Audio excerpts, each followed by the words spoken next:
प्रधानमंत्री का बुद्धि भ्रष्ट, पथ भ्रष्ट, ज्ञान भ्रष्ट, हम इसकी तीव्र निंदा करते हैं। प्रधानमंत्री को पुनः लाल किला के प्राचीर से माफी मांगना चाहिए कि ऐसे संगठन की उन्होंने तारीफ की है जो अंग्रेजों के लिए काम किया। जिस संगठन ने जन्मजात सिर्फ और सिर्फ अंग्रेजों के लिए काम किया, उस संगठन के लोगों ने बापू की हत्या की। उस संगठन के लोगों ने लगभग 70 सालों तक अपने मुख्यालय पर तिरंगा तक नहीं फहराया। नरेंद्र मोदी के इस भाषण से देश मातम में है कि लाल किला का प्राचीर आज पापी शब्द से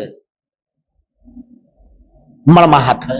यह प्रमाणित हो गया कि नरेंद्र मोदी भी तिरंगा के खिलाफ थे, नरेंद्र मोदी के वंशज भी तिरंगा के खिलाफ थे, नरेंद्र मोदी के वंशज भी अंग्रेजों के लिए काम किए, तो प्रमाणित कर दिया नरेंद्र मोदी जी। ये बहन पहले ही से कह रहा था, राहुल गांधी जी कह रहे थे, देश के एक एक चिंतक, शुभ चिंतक, समाज से भी कह रहे थे कि नरेंद्र मोदी में राष्ट्रीयता नहीं है। आज दिल्ली के लाल किले से नरेंद्र मोदी ने फिर से एक बार आरएसएस को लेकर के बड़ा बयान दे दिया। आरएसएस जो 100 साल पूरा हो चुका है उसको लेकर के उन्होंने कहा कि देखिए समाज के लिए और देश के लिए आरएसएस बहुत कुछ किए हैं। देखिए देश में और समाज को लेकर के कई तरह की बातें जो है आरएसएस को निकल के आती है। कांग्रेस लगातार आरएसएस पर सवाल खड़े कर रहे हैं, लेकिन अब जो है नरेंद्र मोदी भी बधाई दे रहे हैं, 100 साल पूरा गया है आरएसएस को लेकर। नरेंद्र मोदी के इस भाषण से देश मातम में है कि लाल किला का प्राचीर आज पापी शब्द से मर्माहत है।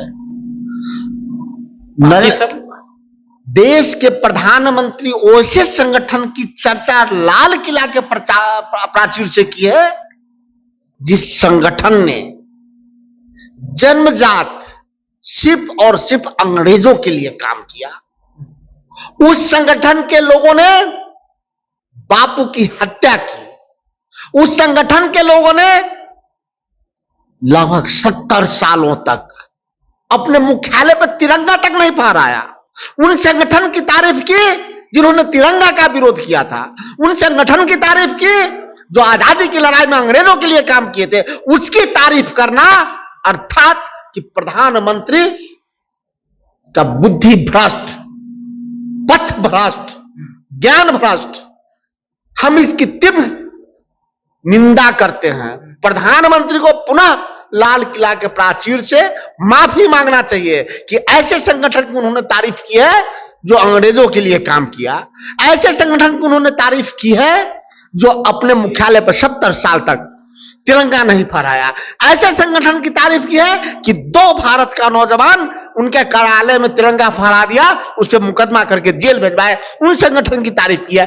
वो तो प्रमाणित कर दिए कि जो राहुल गांधी कह रहे थे, जो देश के लोग कह रहा था कि नरेंद्र मोदी में राष्ट्रभक्ति नहीं है, पहला देश के प्रधानमंत्री निकला नरेंद्र मोदी जिसमें राष्ट्रभक्ति नहीं है। वो लोग तो सवाल अब उठा रहे हैं कि राहुल गांधी नहीं पहुंचे वहां पे।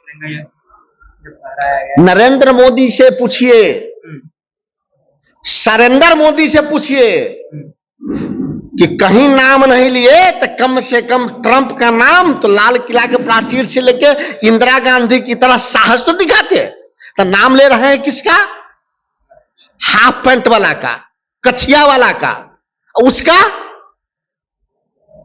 जिसका भारत के आजादी में कोई योगदान नहीं रहा। सिर्फ योगदान ही नहीं, वो अंग्रेजों के लिए मुखबिरी करता था। उस मुखबिरी के कारण देश के लाखों लोगों को शहीद होना पड़ा। देश के लिए समर्पित था आरएसएस, समाज के लिए समर्पित था, ऐसा बात बोले। तो तिरंगा क्यों नहीं फहराए? ये प्रमाणित हो गया कि नरेंद्र मोदी भी तिरंगा के खिलाफ थे, नरेंद्र मोदी के वंशज भी तिरंगा के खिलाफ थे, नरेंद्र मोदी के वंशज भी अंग्रेजों के लिए काम किए, तो प्रमाणित कर दिया नरेंद्र मोदी जी। ये बहन पहले ही से कह रहा था, राहुल गांधी जी कह रहे थे, देश के एक एक चिंतक, शुभ चिंतक, समाज से भी कह रहे थे कि नरेंद्र मोदी में राष्ट्रीयता नहीं है।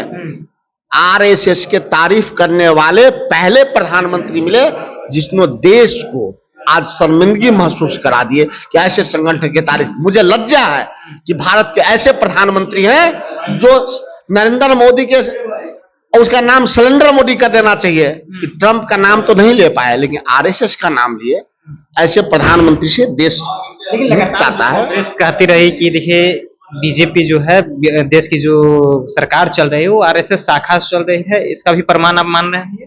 अब तो नरेंद्र मोदी बोल दिया कि उनका पार्टी, उनका सरकार वो चला रहा है जो देश के आजादी के समय अंग्रेजों के लिए काम किया। उनका सरकार और उनकी पार्टी वो चला रहा है जो 70 साल तक तिरंगा नहीं फहराया।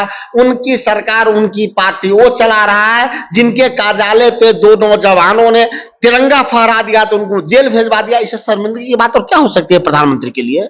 अगर प्रधानमंत्री को शर्म नहीं आता है तो मैं क्या कर सकता हूं? चलिए, अगर प्रधानमंत्री को शर्म नहीं आता तो इससे बड़ा क्या हो सकता है। देखिए, जो 70 सालों तक अपनी शाखा में झंडा नहीं फहराया, जो अंग्रेज का मुखबिरी किया करता था, आज उनका गुणगान देश के प्रधानमंत्री नरेंद्र मोदी कर रहे थे। तमाम बातों पर राजेश राठौर जी से बातचीत हो रही थी। फिलहाल आप अपनी राय नीचे कमेंट बॉक्स में रखिएगा। आप देख रहे थे जनता एक्शन। बहुत बहुत धन्यवाद।